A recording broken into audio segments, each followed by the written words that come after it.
Hello everyone, welcome to sacred Gurukul. इस video में हम बात करने वाले हैं डिजाइन ऑफ स्टील स्ट्रक्चर के important multiple choice question part 5 के बारे में। हमने ऑलरेडी डिस्कस कर लिया पार्ट 1 से लेके पार्ट 4 तक, जिसमें आईएएस कोड 800 2007 के एमसीक्यू देखे हैं। अब हम स्टार्ट करने वाले हैं बोल्टेड कनेक्शन से, राइट। पहले कुछ पार्ट होंगे, 3 से 4 पार्ट बोल्टेड कनेक्शन के, फिर वेल्डेड कनेक्शन के, फिर रेबिटेड कनेक्शन के, फिर टेंशन मेंबर आएगा, कंप्रेशन मेंबर आएगा। इस तरीके से हम आगे बढ़ते जाएंगे। तो बोल्टेड कनेक्शन का ये पहला पार्ट है और डिजाइन ऑफ स्टील स्ट्रक्चर के एमसीक्यू का ये 5th पार्ट है, राइट। अभी तक जिन लोगों ने चैनल को सब्सक्राइब नहीं किया है, चैनल को सब्सक्राइब कर, इससे आने वाले जितने भी वीडियोज अपडेट हैं वो सारे के सारे आपको मिलते रहेंगे। डिस्क्रिप्शन बॉक्स में सारे सोशल मीडिया के लिंक्स दिए हुए हैं, Facebook, Instagram, LinkedIn, YouTube and Twitter सारे के। अगर किसी तरीके की कोई क्वेरी है तो इस नंबर पे आप संपर्क कर सकते हैं 7781913939 पे। ठीक है। So this is the part 5 design of bolted connection IMCQ। IMCQ design of bolted connection steel structure का पार्ट है। सेक्रेड गुरुकुल पे अगर हम बात करते हैं, सेक्रेड गुरुकुल पे आपको मिल जाएंगे लेक्चर रिकॉर्डेड फॉर्म में और लाइव क्लासेस के फॉर्म में। जो भी वीडियोज लाइव होते हैं वही रिकॉर्डेड के फॉर्म में चले जाते हैं, राइट। पीडीएफ नोट्स मिल जाएगा, क्विजेज होंगे, टेस्ट सीरीज होंगे, इंटरव्यू गाइडेंस प्रोग्राम होता है, डाउट क्लियरिंग सेशन होता है, special class. Special class is totally free. Premium courses, premium classes is एक बहुत ही मिनिमम चार्ज, बहुत ही मिनिमम चार्जेस लिया जाता है प्रीमियम कोर्सेज का, और स्पेशल क्लास बिल्कुल फ्री होता है। तो ये सारी चीजें आपको सेक्रेड गुरुकुल पे मिल जाएंगी, मतलब आपको कंप्लीट कोर्स यहाँ पे अवेलेबल करा दिया जाएगा। नेक्स्ट, अगर हम बात करते हैं बीपीएससी के लिए, तो बीपीएससी के काफी सारे पेपर 3, पेपर 4, पेपर 5, पेपर 6 इस तरीके से अवेलेबल है। आप डिस्क्रिप्शन बॉक्स में अगर लिंक देखेंगे तो वहां पे सारे लिंक आपको मिल जाएंगे, आप जाके यहाँ से चेक कर सकते हैं। IMCQ मल्टीपल चॉइस क्वेश्चन की बात कर, जो मल्टीपल चॉइस क्वेश्चन कर रहे हैं, पूरा का पूरा अलग अलग पेपर के अकॉर्डिंग कंबाइंड एक ही जगह पे अवेलेबल है। आप चाहे तो वहां से जाके एक्सेस कर सकते हैं। अब काफी मिनिमम, मतलब बहुत ही मिनिमम प्राइस पे सारे, लगभग एक एक पेपर में 3-3 हजार क्वेश्चन है, बहुत सारे क्वेश्चन हो जाते हैं। Previous year question paper available है, 2024 तक अवेलेबल है सब में, 2024 तक अवेलेबल है। टेस्ट सीरीज की बात करें तो टेस्ट सीरीज हर कोर्सेज के लिए अवेलेबल है। ऐसा नहीं कि सिर्फ बीपीएससी के लिए, जो भी एग्जामिनेशन होते हैं सबके टेस्ट सीरीज अवेलेबल है। पेपर 3, 4, 5, 6 का टेस्ट सीरीज, ओके। तो ये आपके लिए यहाँ पे दिख गया। अब हम बात करते हैं डिजाइन ऑफ स्टील स्ट्रक्चर का। डिजाइन ऑफ बोल्टेड कनेक्शन का पार्ट 1 है ये। कौन सा पार्ट है? पार्ट 1 है। पार्ट, इसके बाद टोटल अगर हम बात करें IMCQ का ये पार्ट 5 है, क्योंकि ऑलरेडी हमने डिस्कस कर लिया है पार्ट 1 से लेके पार्ट 4 तक IS 800 2007, मतलब कोड बुक के अकॉर्डिंग। तो कोड बुक हमने डिस्कस कर लिया है। कोड बुक का जो इंपॉर्टेंट क्वेश्चन है as per the clause number की, कौन कौन से इंपॉर्टेंट क्वेश्चन क्लाउज के अकॉर्डिंगली आ जाते हैं, वो सारे देख लिया है। तो आई पॉइंट पे आते हैं, मतलब क्वेश्चन नंबर 1 से लेके 60 तक डिस्कस कर रखा है, ठीक है। 61 नंबर क्वेश्चन क्या कहता है, एक बार देखिए यहाँ पे ध्यान से।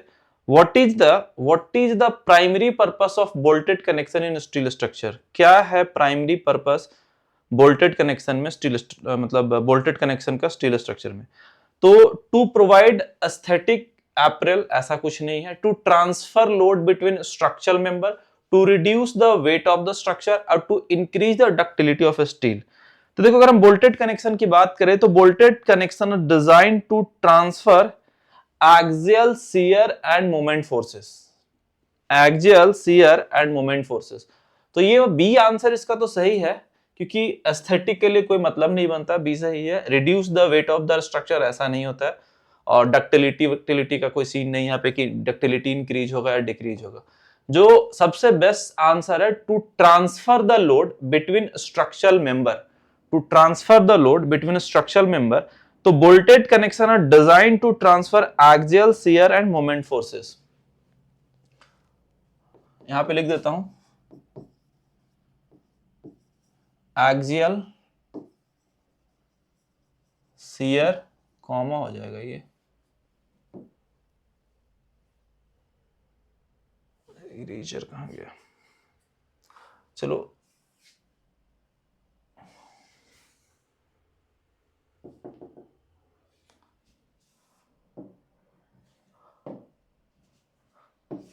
Axial shear and moment forces.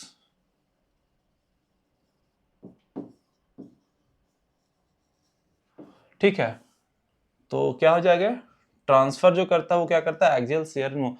तो कभी कभी क्वेश्चन में ये भी पूछ लेता है कि क्या बोल्टेड कनेक्शन के थ्रू हम एक्सियल फोर्स ट्रांसफर करते हैं, शियर फोर्स ट्रांसफर करते हैं, या मोमेंट फोर्स ट्रांसफर करते हैं, या तीनों ट्रांसफर करते हैं, इस तरीके से क्वेश्चन पूछ लेता है। तो ये तीनों का तीनों होता है, तो B is the correct answer. Next, which of the following is not a type of bolted connection, इसमें से सॉरी कौन सा बोल्टेड कनेक्शन नहीं है, मतलब not a type of the bolted connection. देखो, bearing type connection is related to the bolting, यानी कि बोल्टेड कनेक्शन है, ठीक है। Slip critical connection is also a type of bolted connection, a bolting, b is also. Fusion type connection is a type of welded part, तो ये नहीं है। Threaded connection ये भी है, तो ये तीन सही है, लेकिन ये फ्यूजन की बात करें तो वेल्डेड होता है, वेल्डेड टाइप। फ्यूजन जो है हमारा वेल्डेड होता है, फ्यूजन हमारा वेल्डेड कनेक्शन टाइप है, ना कि बोल्टेड कनेक्शन टाइप है। क्लियर हो गया? Next, what does HSFG stand for in a bolted connection. काफी बार पूछा गया है एग्जामिनेशन में HSFG का फुल फॉर्म क्या होता है।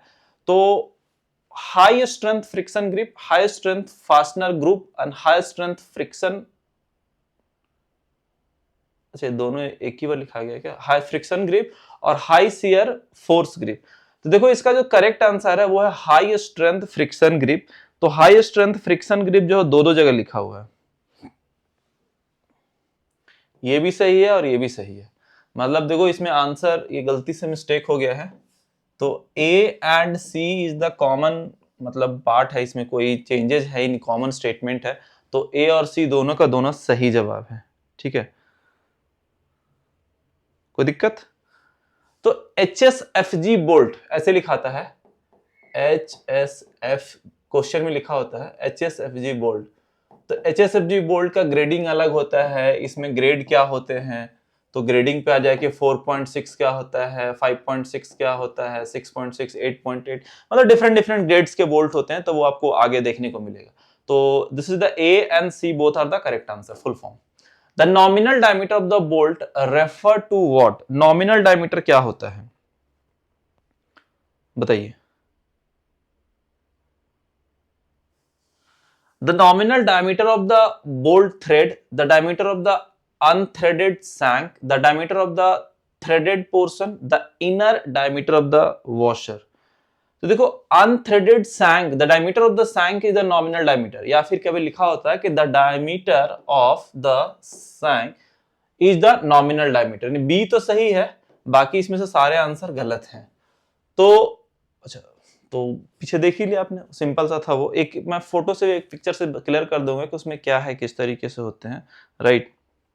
Next, which of the bolt grade has the highest tensile strength. इसमें से कह रहा है कि सबसे ज्यादा टेंजाइल स्ट्रेंथ किसका है, which one have the highest tensile strength. तो देखो अभी मैंने आपको बताया कि ग्रेडिंग होते हैं HSFG बोल्ट 4.6, 8.8, 10.9, 12.9। तो सबसे ज्यादा ग्रेड इसका हाईएस्ट स्ट्रेंथ है, किसका है, 12.9। अब ये 12.9 का मतलब क्या होता है, 12.9 का मतलब क्या होता है, एनीवन का आंसर। 12.9 का मतलब क्या होता है, देखो 12.9 का मतलब ये होता है अलग अलग, 12 का मतलब अलग हो गया और 9 का 0.9 का मतलब अलग हो गया। 12 का मतलब हो गया कि ये हो गया 1200 MPa, और ये 0.9 का मतलब ये होता है 1200 गुने 0.9, ये जो वैल्यू है वो होता है। तो ये जो हो गया ना, ये जो आपका जो 1200 MPa जो हो गया, ये क्या कहलाता है, अल्टीमेट टेंजाइल स्ट्रेंथ।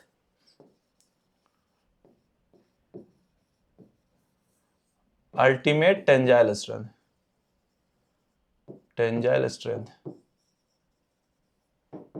ठीक है, ये 1200, ये 4.6 के केस में भी है। एक्चुअली 12 into 100 लिखते हैं इसको, 12 into 100, इस केस में सिमिलर टू यहां पे भी हो जाएगा। अगर 4.6 की बात करेंगे तो ये हो जाएगा 4 इंटू 100, तो ये 400 हो गया, और ये हो जाएगा 0.6 इंटू 400, तो ये 0.6 इंटू 400 क्या हो गया, और या फिर 1200 इंटू 0.9 क्या कहलाएगा, ये भी आपको जानना जरूरी है। तो बताइए जल्दी से please, anyone answer. Okay, that is the minimum yield strength. ये जो वैल्यू हो गया minimum yield strength, yield strength same cases यहां पे आ जाएगा। 4 into 100 ultimate tensile strength, 0.6 into 400 minimum yield strength, 400 ये 240। तो ये एक बेसिक तरीका है ग्रेडिंग को समझने का कि ग्रेडिंग क्या कहलाता है। कि अगर HSFG 4.6 ऐसे लिखा होगा, HSFG 4.6, तो इसका मतलब क्या हो गया। HSFG पहले वाले के अकॉर्डिंग कैलकुलेट कर रहा हूं कि HSFG अगर 4.6 लिखा हुआ है, इसका मतलब 4 का मतलब that is the 400 ultimate tensile strength, and 0.6 into 400 that is the 240 minimum yield strength. तो ये HSFG बोल्ट का मतलब है। उस तरह से 4.6 हो गया, 8.8 हो गया, या 9 पॉइंट, जो भी बोल्ट का जो क्राइटेरिया, जो ग्रेडिंग हम वहां पे ले सकते हैं। आई होप तो दिस इज क्लियर। मतलब 0.6 का मतलब हो गया 60% ऑफ द टेंजाइल स्ट्रेंथ, 0.9 का मतलब होगा 90% of the ultimate tensile strength, यही है ना बस। What is the primary failure mode in a bearing type bolted connection, क्या कहला रहा है। Primary failure mode in a bearing type connection, bolt shear failure नहीं, बोल्ट टेंशन फेलियर नहीं, bearing failure of the connected plate, correct one, C is the right answer. कि bearing failure occurs due the excessive contact stress between bolt and plate, excessive stress between bolt and plate, ठीक है। तो C is the correct answer. Next one, slip critical connection are design to prevent, slip critical connections are designed to prevent bolt losing over time, relative slip between the connected plates, corrosion of the bolt, excessive deformation. तो which of the answer is the correct one? देखो, अगर हम bolt की बात करते हैं, slip critical connections की बात करते हैं, design to prevent the relative slip between connected plate, क्या हो जाएगा, relative slip between connected plate is the correct answer, यानी कि बी जो है इसका सही जवाब है। That is under the service load, that is under the service load, right. The edge distance for a bolt hole is specified to prevent corrosion, shear, tear out, bolting, bending और thread damage. The edge distance क्या होता है, end distance क्या होता है, याद होगा आपको। पिच डिस्टेंस क्या होता है, आई थिंक सो पिछले वाले में बताया था कि मिनिमम एज कितना होना चाहिए, मिनिमम एंड कितना होना चाहिए, मिनिमम पिच कितना होना चाहिए, maximum edge distance as per the tension member, compression member में क्या होगा, टेंशन मेंबर में क्या होगा, ठीक है। उसके बाद फिर पिच डिस्टेंस का भी सेम क्राइटेरिया अलग अलग था।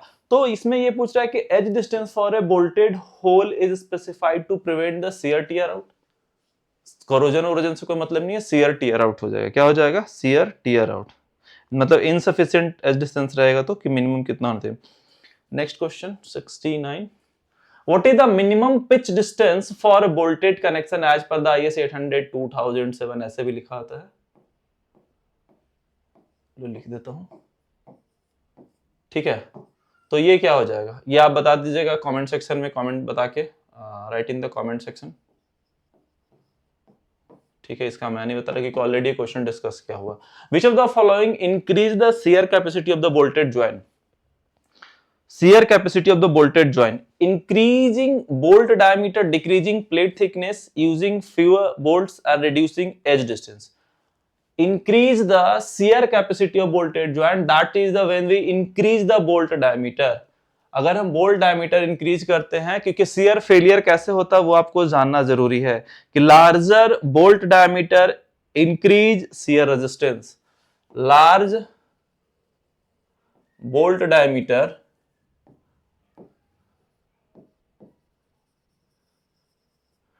इंक्रीज शियर रेजिस्टेंस,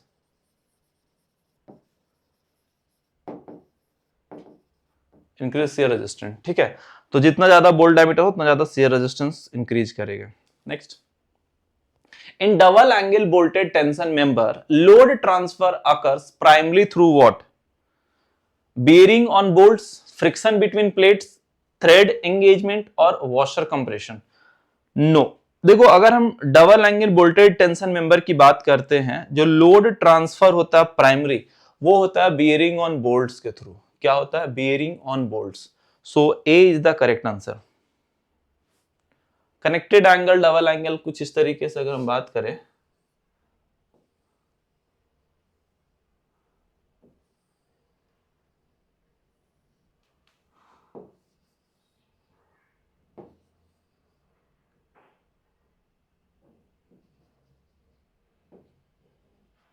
चलो ये सब चीजें आप जब हम मेंबर्स पढ़ेंगे, टेंशन मेंबर, कंप्रेशन मेंबर, तो वहां से ज्यादा कि फ्लांज प्लेट क्या होता है, वेब प्लेट क्या होता है, कैसे हमारा एंगल का फ्लांज कनेक्टेड होता है वेब से कॉलम सेक्शन में, कैसे दे आर वेरी डिफरेंट, मतलब बहुत ही ज्यादा समझने वाली चीज है। आपको एक एक चीज बहुत ही तरीके से समझना पड़ेगा, तब स्टील स्ट्रक्चर क्लियर होता है, right. Next, the shear capacity of the bolt represent on what? Shear capacity of a bolt represent on what? पहला, bolt grade only, bolt diameter only, both grade and diameter, plate thickness only. तो देखो, अगर हम बात करते हैं shear capacity का, तो बोल्ट ग्रेड एंड डायमीटर, अभी क्या मैंने बोला था कि शियर जो है वो इंक्रीज करता है कैसे? जब डायमीटर इंक्रीज करता है। लेकिन अगर हम ग्रेड की भी बात करें तो grade and diameter is the both responsible, strong चाहिए होता है ना, तो जितना ज्यादा उसकी अल्टीमेट टेंजाइल स्ट्रेंथ बढ़ेगा उतना ज्यादा शियर कैपेसिटी बढ़ेगा। Shear capacity of bolt depends of the both grade and diameter. पिछला क्वेश्चन से आई होप सो के क्लियर होगा ये कुछ चीजें। Next, prying action is critical in shear connection, axial tension connection, moment connection and splice connection। तो देखो, अगर हम प्राइंग एक्शन की बात करते हैं तो prying action increase tension in bolt due to the flexural deformation of plate, due to the flexural deformation of the plate. तो एक्सियल टेंशन कनेक्शन, एक्सियल, इसका इस तरीके से हम लोग बना सकते हैं चाहो तो, कि दो बोल्ट यहाँ से कनेक्टेड होते हैं इस तरीके से, मतलब डिफरेंट डिफरेंट, तो यहाँ पे बोल्टेड आते हैं, यहाँ पे बोल्ट कनेक्शन होता है, तो यहाँ पे एक्शन लगता है। तो ठीक है, इसको रहने दो, ये बहुत लंबा फिर चला जाएगा, फिर अगर समझाने लगा तो बैठ के। तो प्राइंग एक्शन को जान लो कि increases tension in bolt due to the flexural deformation of the plate, that is the axial tension connection. What is the grip length of the bolt? Grip length क्या होता है? Threaded portion length, total bolt length, combined thickness of the connected plate और washer thickness. देखो, अगर हम grip length की बात करते हैं तो grip length is the combined thickness of the connected plate. Combined thickness of the connected plate is the grip length. इसको एक पिक्चर से देख लो, ग्रिप लेंथ क्या, कभी पूछ लेता है आपसे। देखो, ये बोल्ट है, तो यहां से लेके यहां तक, देखो यहां तो बोल्ट का पूरा सैंक डायमीटर, उसके बाद थोड़ा रिड्यूस होता है, धीरे धीरे नीचे आता है, ठीक है। तो यहां तक का जो पोर्शन है ना, वो हमारा ग्रिप लेंथ कहलाता है, ठीक है। अब अगर हम सैंक लेंथ की बात करें तो सिर्फ यहां से यहां तक होता है, ये यहां तक, ये हमारा थ्रेड लेंथ होता है, यहां से यहां तक। थ्रेड तो आपको दिख ही रहा, थ्रेड लेंथ, ये पूरा का पूरा थ्रेडिंग है, और टोटल हमारा बोल्ट लेंथ हो गया। तो ये चार चीजें कभी कभी पूछ लेता है कि थ्रेड लेंथ क्या होता है आपको, ग्रिप लेंथ क्या होता है, सैंक लेंथ क्या होता है, ये सारी चीजें जानना है। तो दिस इज वेरी इंपॉर्टेंट। अब इसी को कह दिया कि भैया ये HSFG बोल्ट जो है हमारा, और इसका ग्रेड जो है, ग्रेड जो है